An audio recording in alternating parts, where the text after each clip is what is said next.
शिव पुराण सुनने से मन हो जाता है निर्मल। आचार्य चमन लाल शर्मा। घुमारवी उपमंडल की कुठेड़ा पंचायत के अधीन वन विश्राम गृह कुठेड़ा में जय बाबा नहार सिंह भागवत कमेटी और जन सहयोग से शिव महापुराण कथा का आयोजन किया जा रहा है। शिव महापुराण कथा के चौथे दिन आचार्य चमन लाल शर्मा ने कहा कि धर्म को न मानने वाले लोग अधर्मी और अशुद्ध होते हैं। उन्होंने भगवान शिव जी की महिमा का व्याख्यान करते हुए बताया कि मनुष्य के उद्धार के लिए धर्म और ज्ञान से बड़ा कोई दूसरा विकल्प नहीं है। धर्म को न मानने वाले लोग अधर्मी और अशुद्ध होते हैं। उन्होंने कहा कि इस भूतल पर कल्याण के लिए इस कथा से उत्तम दूसरा कोई साधन नहीं है। उन्होंने कहा कि इस महापुराण के पठन अथवा ज्ञान से अवश्य ही पापी दुराचारी लोग शुद्ध हो सकते हैं। उन्होंने बताया कि कुछ प्राचीन इतिहास का वर्णन मुनियों ने कुछ इस प्रकार से दिया है, जिसके श्रवण या पठन से पापों का संपूर्ण नाश हो जाता है। आचार्य चमन लाल शर्मा ने बताया कि भगवान शिव की आराधना मनुष्य को मोक्ष प्रदान करती है, इसलिए समस्त मानव जाति को भगवान शिव की निर्मल मन से उपासना करनी चाहिए। उन्होंने कहा कि पार्वती जी ने भगवान शिव से कहा कि आप परम तत्व के बारे में अवगत करवाएं, जिसकी शरण में जाने से मुक्ति मिल जाती हो। कथाचार्य में बताया कि पार्वती जी की बात सुनकर भगवान शिव बोले कि हे देवी, विज्ञान ही परम तत्व है और यह विज्ञान मनुष्य के अंतर्मन में ही विराजमान रहता है, मगर आज का इंसान सांसारिक मोह माया में उलझा हुआ है, जिसकी वजह से वो जीवन काल तक इधर से उधर भटकता रहता है। शिव पुराण की कथा सुनने से चित्त की शुद्धि व मन निर्मल हो जाता है। शुद्ध चित्त में भगवान शिव व पार्वती का वास होता है। शिव पुराण कथा का श्रवण मानव जीवन के लिए अत्यंत लाभकारी है। कथा व्यास आचार्य चमन लाल शर्मा ने कहा कि शिव पुराण कथा भवबंधन रूपी रोग का नाश करती है। भगवान शिव की कथा सुनकर उसका हृदय से मनन करना चाहिए, इससे चित्त की शुद्धि होती है। भगवान शिव की कथा सुन दर्शक मंत्र मुग्ध हो गए। हर हर महादेव के जयघोष से कथा पंडाल गुंजायमान हो उठा। इस मौके पर कुठेड़ा के आसपास के गांव के कई लोगों ने इस कथा का रसपान किया। कमेटी प्रधान विशाल कटोच ने बताया कि यह कथा 1 बजे से शाम 4 बजे तक की जाती है, जिसमें में हर रोज इस कथा सुनने के लिए लोगों में उत्साह बढ़ रहा है।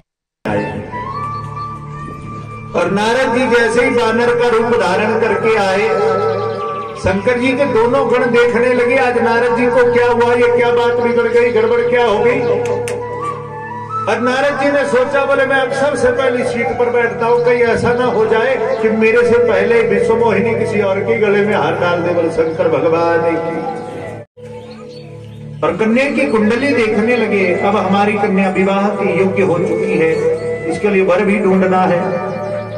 और अब क्या हुआ, अब विडंबना ऐसी बनी कि नारद जी जैसे ही कन्या की कुंडली देख ही रहे थे, इतने में कन्या सामने से आई। विश्व मोहिनी का दर्शन किया, नारद जी का मन गदगद हो गया और सोचने लगे, इतनी सुंदर कन्या, अगर इसका विवाह मेरे ही साथ हो जाता तब तो बड़ी अच्छी बात होती, मैं भी तो कुंवारा हूं। और अब नारद जी कुंडली को देख करके कुंडली का जो वर्णन करने लगे, वो वर्णन इस प्रकार से करने लगे कि जो वर के लक्षण हैं उनको अपनी तरफ मैच कर रहे हैं। तभी तो कहावत भी है, ये कहावत आती है ना, बोले कुआरा चले रवारी है, जो अपनी करोगे दूसरी, बोले शंकर भगवान है। ये बड़ी सुंदर बात है। बोले कुआरा रवारी करने जाएगा तो पहले अपने बारे में सोचेगा कि दूसरे के बारे में। प्रिय बंधु जनों, और यहां पर बोले देखो, तुम्हारी कन्या का भाग्य बड़ा अद्भुत भाग्य है, और इसका जो पति बनेगा उसका हरि जैसा रूप होगा, हरि रूप होगा। ठीक है महाराज, स्वयंवर रचो। स्वयंवर रचने के लिए कहा गया। तब नारद जी वहां से निकले।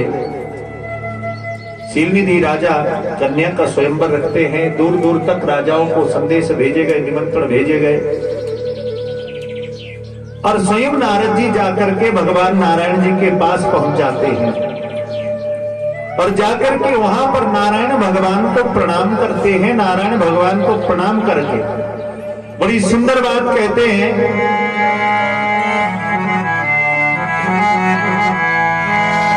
जेहि विधि होई ना। तुम्हारा प्रभाव राक्षस वाला होगा, लेकिन जो भगवान जब धरती के ऊपर अवतार लेकर के जाएंगे तो भगवान के द्वारा ही तुम्हारा उद्धार होगा और तुम पुनः कैलाश पर्वत पर आ जाओगे। तो ये जो दो रुद्रगण हैं ये कौन बनते हैं? ये रावण और कुंभकर्ण बनते हैं। और साथ में वर्णन आता है जो भगवान को श्राप दिया है, मेरे नारायण राम अवतार में धरती के ऊपर जाते हैं और जब रावण पत्नी को हरण करके ले जाता है तो वही वानर सेना राम जी की सहायक बनती है। बोल सियावर रामचंद्र भगवान की। और उधर नारद जी अब उदास बैठे हैं। कथा का भाव क्या है? इस कथा का भाव क्या, इसको समझना है। मेरे नारायण ने नारद जी को एक ही बात समझाई, कभी जीवन में अभिमान नहीं करना चाहिए, अभिमान पतन का कारण है। घमंड कभी मत करो। और घमंड किसको हुआ था? घमंड अभिमान हुआ था नारद जी को कि मैं काम विजेता बन गया।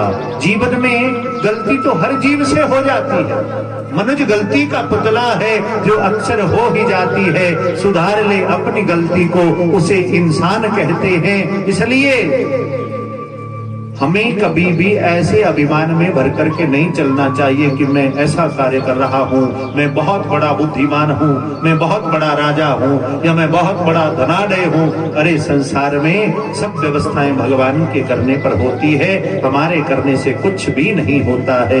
बोल शंकर भगवान की। लगी सब राजाओं को देखते देखते देखते देखते पीछे तक जाकर के पहुंचती है। प्रिय श्रोताओं, शिव महापुराण में बड़ा सुंदर वर्णन किया गया है। जब विश्व मोहिनी ने किसी के गले में भी हार नहीं डाला, नारद जी विचार करने लगे, सोचने लगे, ओहो, हो सकता है कहीं गलती से विश्व मोहिनी ने मुझे देखा ही नहीं हो। और वहां से नारद जी फिर उठे। बोले सबसे आगे बैठे थे, वहां से उठे सबसे पीछे चले गए। बोले यहां तो हार डाल देगी। जब पीछे भी हार नहीं डाला, अब आगे आगे विश्व मोहिनी जा रही है और पीछे पीछे नारद जी जा रहे हैं। बोले मैं तो हूं, मेरे गले में तो हार डालना है, आप कहां जा रही हो? प्रिय श्रोताओं, इतने में सभा के बीच में नारायण भगवान का प्राकट्य हुआ और विश्व मोहिनी ने नारायण के गले में हार डाला और नारायण भगवान विश्व मोहिनी को लेकर के चले गए। बोले नारायण भगवान की, शंकर भगवान की। प्रिय श्रोताओं, नारद जी को बड़ा दुख हुआ और पागल मतवारे होकर के यहां वहां दौड़ने लगे। इतने में शिव गणों ने अब कह ही दिया, नारद आपने आज ये कैसा रूप बनाया है? और जाकर के पहले अपने इस चेहरे को, इस प्रतिबिंब को, वानर रूप को कहीं जल में ही देख लो। नारद जी गए, जैसे दर्पण में मुंह को देखा, देखते ही क्या देखना था, ओहो, वहां तो वानर का मुख लगा था।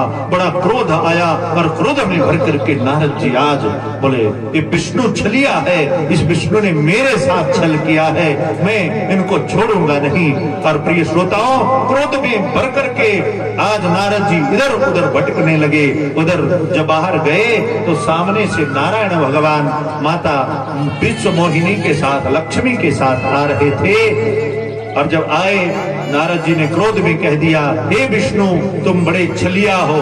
अरे आज तूने एक स्त्री के लिए मुझे जो दुखी किया है, मेरे साथ जो धोखा किया है, मैं तुम्हें श्राप देता हूं, तुम्हें मनुष्य बनना पड़ेगा और तुम्हें भी पत्नी का वियोग सहन करना पड़ेगा। और स्त्री का दुख क्या होता है ये तुम्हें तब पता लगेगा जब तुम्हारी अपनी पत्नी खो जाएगी। और जो मुझे वानर का रूप दिया है, यही वानर के एकमात्र वानर तेरे सहायक बनेंगे और इन्हीं वानरों की सहायता से तुझे पुनः पत्नी की प्राप्ति होगी। प्रिय बंधुजनों, इस प्रकार से जब कहा, अब जो रुद्रगण थे उनको भी शाप दे दिया। तुम लोग मेरी हंसी उड़ा रहे थे, हे रुद्रगणों, मैं तुम्हें शाप देता हूँ, जाओ तुम भी ब्राह्मण के घर में पैदा होंगे, लेकिन तुम राक्षस हो जाओगे और सारी धरती को त्राही त्राही करोगे। अब नारायण भगवान ने एकदम माया के प्रभाव को हटा दिया। जैसे ही माया को हटाया उसी समय नारद जी को घबराहट हो गई। अरे मैं क्या कर रहा था, मैंने ये क्या कर दिया। अरे जिन नारायण भगवान की मैं नित्य पूजा करता हूँ, जिनका मैं नाम जपता हूँ, मैंने अपने ही भगवान को श्राप दे दिया। अरे मैं कहाँ मतवारा हो गया था, और मैं एक तरफ काम विजेता कहला रहा था और यहाँ कहा स्त्री के पीछे मतवारा होकर के मैंने भगवान को ही श्राप दे दिया। और नारद रोने लगा, क्षमा मांगने लगा। हे प्रभु, हे नारायण, मेरे द्वारा कहे गए मेरे सारे के सारे शब्द मिथ्या हो जाए प्रभु, आप कृपा करके उन शब्दों को वापस कर दे। प्रिय बंधुजनों, भगवान नारायण ने कहा, नारद जी ये सब विधि के विधान है, आपने भी कुछ नहीं किया। जो संसार में होना था ये विधि ऐसी इसी प्रकार से रचा हुआ था, और आपके करने से मेरे करने से कुछ नहीं होगा। जो आपने कहा वो सब सिद्ध होगा। इतने में वो दोनों रुद्रगण आए। महाराज, आपने हमें भी राक्षस होने का श्राप दिया है, कृपा करो, ऐसी कृपा करो, हमें साप से मुक्त कर दो।